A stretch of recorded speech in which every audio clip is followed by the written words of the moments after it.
പത്തനംതിട്ട പമ്പാവാലി കണമലയിൽ നിയന്ത്രണം വിട്ട കാർ പാഞ്ഞുകയറി 3 തീർത്ഥാടകർക്ക് സാരമായ പരിക്ക്. തമിഴ്നാട് സ്വദേശികളായ സുരേഷ്, ശങ്കർ, ശരവണൻ എന്നിവർക്കാണ് പരിക്കേറ്റത്. ഇതിൽ സുരേഷിന്റെ നില ഗുരുതരമാണ്.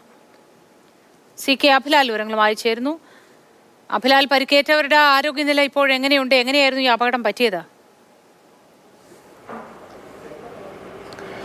പത്തനംതിട്ട കോട്ടയം ജില്ലാ അതിർത്തിയിൽ പത്തനംതിട്ട ജില്ലാ പരിധിയിൽ വരുന്ന തുലാപ്പള്ളി കണമല പാലത്തിന് സമീപം രാവിലെ 8 മണിയോടുകൂടിയാണ് അപകടമുണ്ടായത്.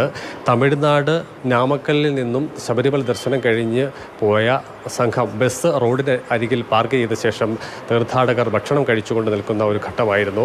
ഈ സമയം ചങ്ങനാശ്ശേരിയിൽ നിന്നും ശബരിമല തീർത്ഥാടനം കഴിഞ്ഞ് മടങ്ങിയ മറ്റൊരു സംഘം സഞ്ചരിച്ചിരുന്ന കാർ ഇവിടേക്ക് എത്തുകയും വാഹനം നിയന്ത്രണം തെറ്റി ഭക്ഷണം കഴിച്ചുകൊണ്ട് നിന്ന തീർത്ഥാടകരുടെ ഇടയിലേക്ക് പാഞ്ഞു കയറുകയുമാണ് ഉണ്ടായത്. 3 പേർക്കാണ് പരിക്കേറ്റത്. നാമക്കൽ സ്വദേശികളായ സുരേഷ്, ശങ്കർ, ശരവണൻ എന്നിവർക്കാണ് സാരമായി പരിക്കേറ്റത്. ഇതിൽ തന്നെ കാര്യമായി പരിക്കേറ്റ ശരവണനെ പിന്നീട് കോട്ടയം മെഡിക്കൽ കോളേജ് ആശുപത്രിയിലേക്ക് വിദഗ്ധ ചികിത്സയ്ക്കായി കൊണ്ടുപോയിട്ടുണ്ട്. മറ്റ് 2 പേർ എരുമേലിയിലെ സർക്കാർ ആശുപത്രിയിലാണ് ചികിത്സയിലുള്ളത്. ഇവരുടെ ആരോഗ്യസ്ഥിതി സംബന്ധിച്ച് ആശങ്കകൾക്ക് അടിസ്ഥാനമില്ല എന്നുള്ളതാണ് ആശുപത്രി കേന്ദ്രങ്ങളിൽ നിന്ന് നമുക്ക് ലഭ്യമാകുന്ന വിവരം. ചങ്ങനാശ്ശേരി കുറിച്ചി സ്വദേശികളാണ് കാറിൽ ഉണ്ടായിരുന്നത്. 19കാരൻ കാശി എന്ന ആളാണ് വാഹനം ഓടിച്ചത്. ഇവരെ കസ്റ്റഡിയിലെടുത്തിട്ടുണ്ട്. ഈ വാഹനത്തിൽ യാത്ര ചെയ്ത ആർക്കും കാര്യമായ പരിക്കില്ല.